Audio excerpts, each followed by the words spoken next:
नमस्कार प्रिय साथियों, मैं हूं आचार्य श्रीधर खंडल और आप देख रहे हैं नक्षत्रवेद.com की प्रस्तुति मासिक भविष्यवाणी कार्यक्रम, जो कि सितंबर महीने के लिए है और यह कार्यक्रम है मकर राशि के जातकों के लिए।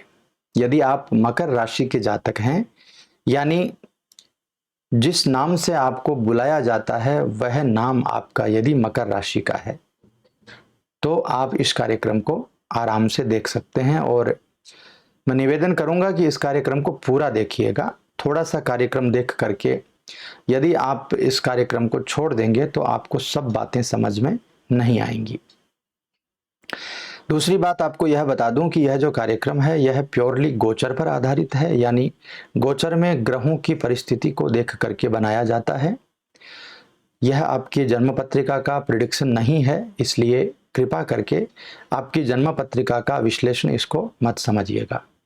यदि आपके जीवन में, आपकी जन्म पत्रिका में किसी प्रकार की कोई दुविधा बनी हुई है, कोई समस्या बनी हुई है, तो स्क्रीन पर नंबर है, अपॉइंटमेंट लेकर के नक्षत्र वेद कार्यालय में आप संपर्क कर सकते हैं। चलिए कार्यक्रम को प्रारंभ करते हैं। सबसे पहले देख लेते हैं ग्रहों की क्या व्यवस्था इस समय रहने वाली है। देखिए, मकर राशि के जातकों के लिए लग्न में शनि रहेंगे, वक्री शनि, स्वग्रही शनि। थर्ड हाउस में गुरुदेव बृहस्पति रहेंगे, मीन राशि के, वक्री रहेंगे, स्वग्रही होंगे। राहु की प्लेसमेंट फोर्थ हाउस में, मेष राशि में। मंगल फिफ्थ हाउस में, वृषभ राशि में। शुक्र और सूर्य का प्लेसमेंट अष्टम भाव में है, 8वें घर में, जिसमें सूर्य महीने की शुरुआत में स्वग्रही होंगे और उसके बाद कन्या राशि में चले जाएंगे। बुध भी स्वग्रही है, कन्या राशि में है, भाग्यस्थान में, और केतु का प्लेसमेंट है आपके 10th हाउस में। तो इस तरह की परिस्थितियां जो हैं वो सितंबर के महीने की शुरुआत में दिखाई दे रही हैं। तो इन परिस्थितियों को देख करके और क्या व्यवस्थाएं इस महीने आपके करियर में, आपके व्यापार में, सब चीजों में बन रही है, उसके बारे में चलिए बात कर लेते हैं।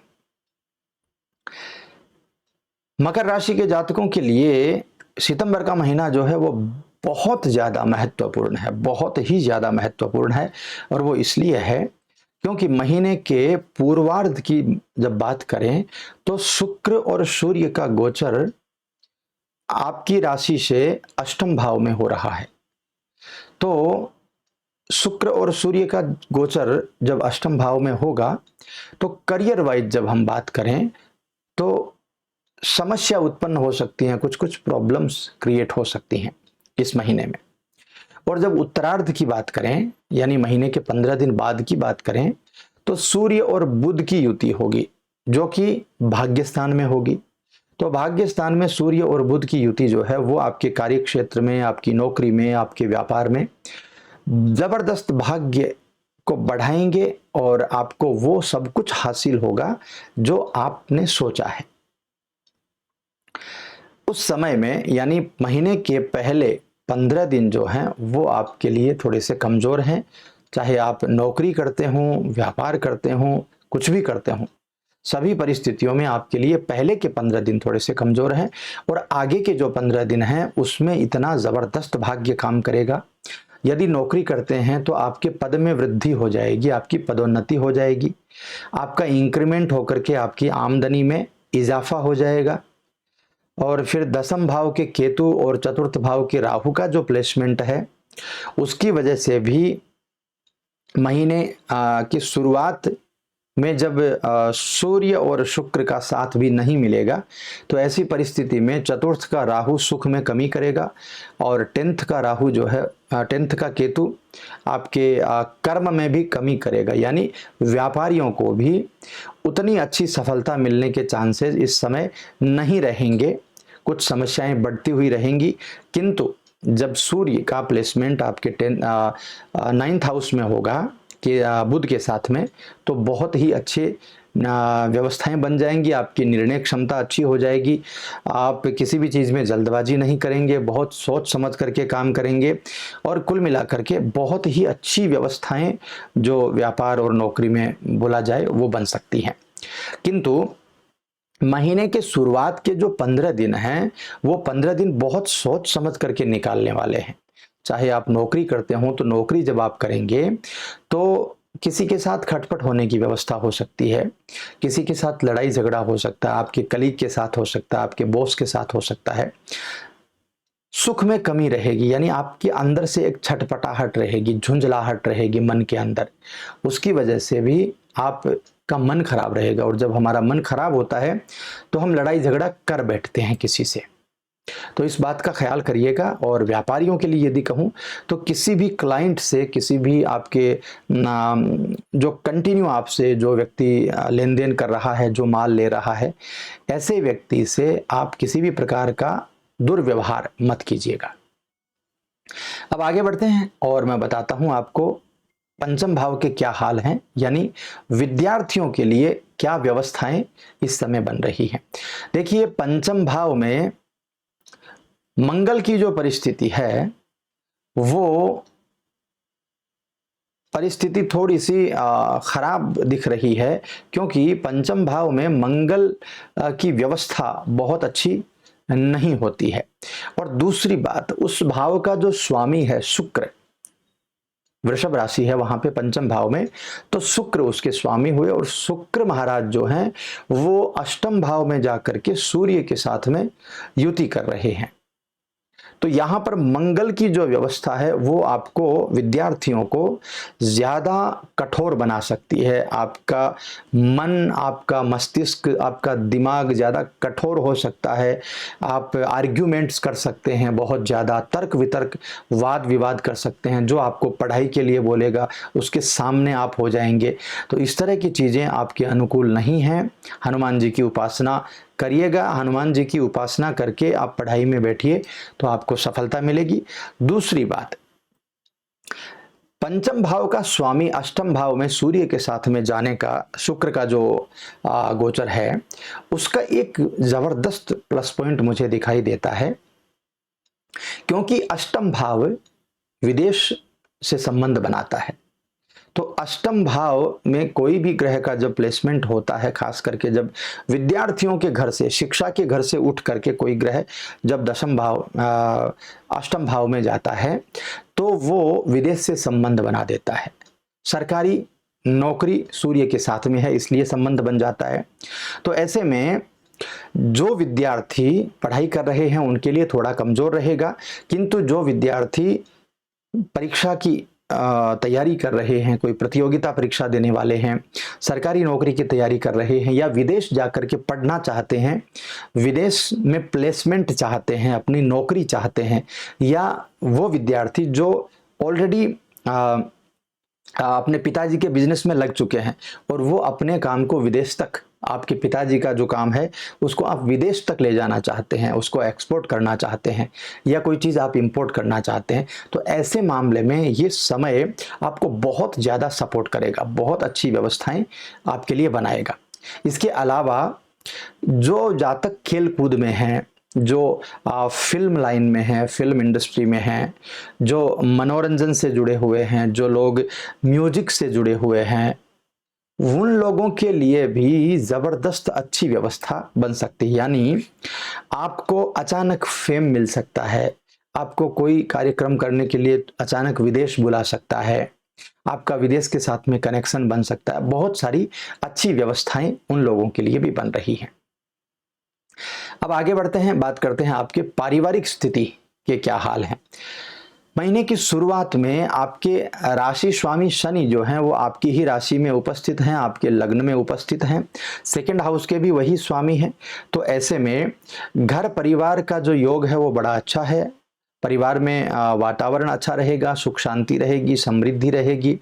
हालांकि घर परिवार के सदस्यों के बीच में हाथ बटाने को लेकर के, काम को लेकर के कुछ परेशानियां बढ़ सकती हैं। और दूसरी बात, घर परिवार में कोई मांगलिक कार्य भी घटित हो सकता है, क्योंकि अष्टम भाव के सूर्य और शुक्र की जो व्यवस्था है, आपके छोटे भाई बहन की किसी की शादी हो सकती है, किसी की कुछ सगाई हो सकती है, अच्छी व्यवस्थाएं बन सकती हैं। तो कुल मिलाकर के यदि मैं कहूं आपसे, तो पारिवारिक परिस्थिति मुझे इस समय बहुत ही अच्छी दिखाई देती है। पारिवारिक परिस्थिति में किसी भी प्रकार की कोई कमी नहीं है। अब बात करते हैं प्रेम जीवन की। प्रेम जीवन के मामले में रिश्ते में घनिष्ठता जरूर आएगी, प्रेम की अनुभूति आपको जरूर होगी। पंचम भाव शुक्र की राशि है और शुक्र जो है वो प्रेम का प्रतीक है, लेकिन शुक्र की राशि में मंगल ग्रह का होना और शुक्र का अष्टम भाव में सूर्य के साथ में युति करना, एक चीज तो खराब दिखाई देती है और एक चीज बहुत अच्छी दिखाई देती है। पंचम भाव में मंगल की जो परिस्थिति है वो आपको जड़त्व दोष देती है, यानी आप अपने प्रियतम की बात सुन नहीं पाएंगे या समझ नहीं पाएंगे अच्छे से, रिएक्ट ज्यादा करेंगे, क्रोध ज्यादा करेंगे, उसकी वजह से प्रेम जीवन थोड़ा बहुत परिस्थितियां खराब हो सकती हैं। और दूसरी परिस्थिति, जब सूर्य और शुक्र की युति अष्टम में बन रही है वो भी आपके लिए अच्छी है, और सूर्य जब 15 के बाद में बुध के साथ में युति करने लगेंगे नवम भाव में, तो उस समय एक फैसला हो जाएगा। यदि आप प्रेम जीवन में हैं तो आप विवाह का फैसला कर लेंगे, आप शादी का फैसला कर लेंगे, आप आगे बढ़ जाएंगे, आपके परिवार की रजामंदी हो जाएगी और बहुत अच्छे प्रकार से आपको अच्छी व्यवस्थाएं अपने जीवन साथी के साथ में मिल जाएंगी। तो प्रेम जीवन वालों के लिए यदि आप थोड़ा सा ध्यान देंगे तो व्यवस्थाएं बहुत अच्छी हैं। और वैवाहिक जीवन वाले जो लोग हैं, यानी विवाहित जो लोग हैं, उनके लिए सप्तम भाव पर शनि की दृष्टि है। लग्न में शनि देव विराजमान है, सप्तम भाव पर शनि की दृष्टि है, जिसके चलते दाम्पत्य जीवन में खटपट होगी, विपरीत परिस्थितियां बनेंगी, एक दूसरे का विश्वास कम हो जाएगा, क्रोध में आकर के जीवन साथी के साथ में अपशब्द हो सकते हैं और इसका बाद में बड़ा पछतावा आपको हो सकता है। तो क्रोध पे कंट्रोल करिएगा और विशेष रूप से आप जो अपनी वाणी से शब्द बोलते हैं, अपने मुख से जो शब्द बोलते हैं, उन शब्दों के प्रति बहुत ज्यादा सावधान आपको रहने की जरूरत रहेगी। अब फाइनेंस की बात कर लेते हैं। फाइनेंस के मामले में शुक्र की युति सूर्य के साथ में है, अष्टम भाव में है। अष्टम भाव अचानक धन प्राप्ति के योग बना कर देता है और अष्टम भाव में सूर्य शुक्र की युति, दोनों बड़े ग्रह, दोनों जबरदस्त ग्रह अष्टम भाव में युति कर रहे हैं। अचानक से धन प्राप्ति हो सकती है, विदेश से कोई अटका हुआ धन मिल सकता है। यदि आपका कोई धन डूबने वाला था या किसी को दिया था और वो व्यक्ति धन देने की कोशिश नहीं कर रहा है, किसी भी प्रकार से वो आप देना नहीं चाहता है, आपने बहुत सारी कोशिशें कर ली हैं, तो इस समय एक कोशिश और कर लीजिए जरूर। सूर्य और शुक्र की कृपा से यदि आपकी जन्म पत्रिका में सूर्य और शुक्र की परिस्थिति अच्छी है और आपका समय इस समय महादशा में अच्छा चल रहा है, तो आपको आपका धन वापस मिलने के चांस बन जाएंगे। आमदनी जबरदस्त होगी, लगातार आमदनी में वृद्धि होगी और पुराने कर्जे जितने भी हैं, पुराने ऋण जो भी हैं, उनको पूरी तरह से चुकाने में आप सफल होंगे। तो कुल मिलाकर के बहुत ही अच्छी परिस्थिति धन से जुड़ी हुई भी मैं समझता हूं। अब बात करते हैं स्वास्थ्य की। स्वास्थ्य के मामले में छठे भाव के स्वामी बुध जो हैं, उनकी व्यवस्था कुछ इस तरह दिखाई देती है कि स्वास्थ्य का मामला मिश्रित रहेगा, क्योंकि बुध की परिस्थिति जो है वो इस समय स्वगृही अवस्था में बनी हुई है, भाग्य स्थान में बनी हुई है। तो बुध के कारण जो व्यवस्थाएं अच्छी होने वाली हैं वो आपको मिलेंगी, यानी कोई पुरानी बीमारी से यदि आप परेशान थे तो वो चीजें आपकी ठीक हो जाएंगी, और भी बहुत सारी चीजें जो हैं वो इस समय ठीक रहेंगी। किंतु बौद्धिक रूप से जिनको मानसिक प्रॉब्लम है, जो मन से कमजोर हैं, जिनको बुद्धि की कमजोरी है, उन लोगों के लिए समस्या वाली स्थिति बन सकती है। तो और ये स्थिति मैं इसलिए बोल रहा हूं क्योंकि बुध जो हैं वो एक नपुंसक ग्रह हैं, तो उनका खुद का कोई बहुत भारी अस्तित्व नहीं है। ऐसे में जब वो अपनी ही स्वगृही राशि में विराजमान है और जब 6th हाउस में भी उनकी ही राशि है, तो वो जिनको बौद्धिक रूप से कोई परेशानी है उसमें कोई सहायता नहीं कर पाएंगे आपकी। हालांकि और जो शारीरिक समस्याएं हैं वो समस्याएं अच्छी होंगी।